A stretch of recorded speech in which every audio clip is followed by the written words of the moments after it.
क्या आप भी देश और दुनिया की खबरों से रह जाते हैं बेखबर?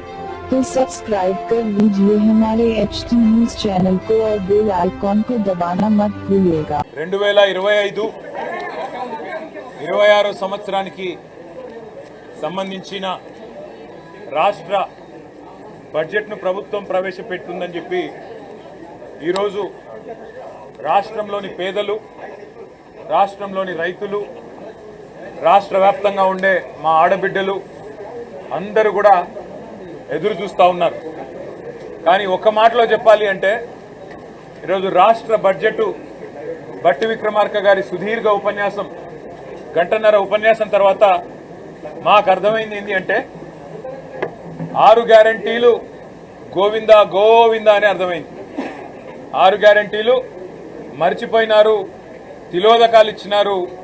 100 రోజుల్లో 6 గ్యారంటీలు అనే మాట ఇవాళ పాతర వేసినారు అనే మాట స్పష్టంగా అర్థమైంది. ఈ మాట నేను ఎందుకంటా ఉన్నా అంటే ఈరోజు రాష్ట్ర ప్రభుత్వం ప్రవేశపెట్టిన రెండవ బడ్జెట్, వారు అధికారంలోకి వచ్చిన తర్వాత డిసెంబర్ 2023లో ఇది రెండవ బడ్జెట్ వారు ప్రవేశపెట్టింది. ఈ రెండవ బడ్జెట్ చూసిన తర్వాత రాష్ట్ర వ్యాప్తంగా ఉండే మహిళలు 2500 రూపాయలు 100 రోజుల్లో ఇస్తామని చెప్పి ఏ హామీ ఇచ్చైతే మహిళల ఓట్లు వేయించుకొని గెలిచినారో వారందరూ కూడా ఇవాళ పూర్తి స్థాయిలో హతాశులైపోయిన పరిస్థితి. అదేవిధంగా రాష్ట్రంలోని పెద్ద మనుషులు 4000 రూపాయల పెన్షన్ 100 రోజుల్లో వస్తుందని ఎదురు చూసిన వారందరికీ కూడా ఈరోజు దాదాపు 500 రోజుల తర్వాత గోవిందా గోవిందా 4000 పెన్షన్ అనేది అర్థమైపోయిన పరిస్థితి. ఇంకొక మాటలో చెప్పాలి అంటే ఈ బడ్జెట్లో ఇచ్చిన అంకెలు చూస్తే 420 హామీలు 420 హామీలు ఏవైతే కాంగ్రెస్ పార్టీ ఇచ్చి అధికారంలోకి వచ్చిందో ఒక్క హామీ గురించి కూడా ఈరోజు ప్రస్తావించలేదు.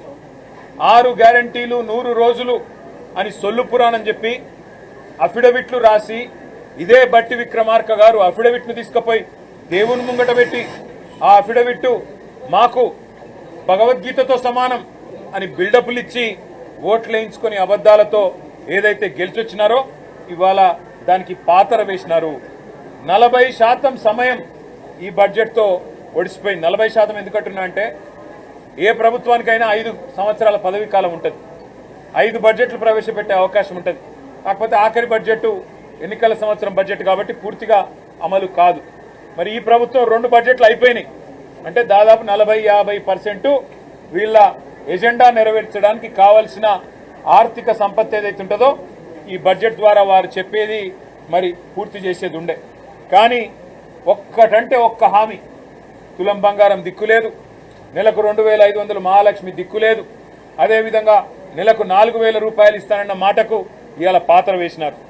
ఆనాడు కేసీఆర్ గారి ప్రభుత్వంలో నేతన్నలకు పెద్దపీట వేస్తూ చేనేతకు మేం పెట్టిన బడ్జెటు 1200 కోట్ల రూపాయలు, కానీ ఈరోజు 370 కోట్లకే పరిమితమైపోయిన పరిస్థితి కనబడతా ఉన్నది. ఇంకా దుర్మార్గం ఏంటి అంటే ఆటో డ్రైవర్లు 100 మందికి పైగా ఆత్మహత్యలు చేసుకుంటే వారికి చెప్పిన ఆటో డ్రైవర్ల సంక్షేమ బోర్డు అతి లేదు గతి లేదు. రాష్ట్ర వ్యాప్తంగా 8 లక్షల మంది ఆటో డ్రైవర్లు ఇవాళ అవస్థలు పడుతుంటే వారి గురించి ఒక్క మాట, ఒక్క ఉపశమనంతో వారిని ఊకోబెట్టే ఒక్క మాట కూడా లేదు ఈ బడ్జెట్లో.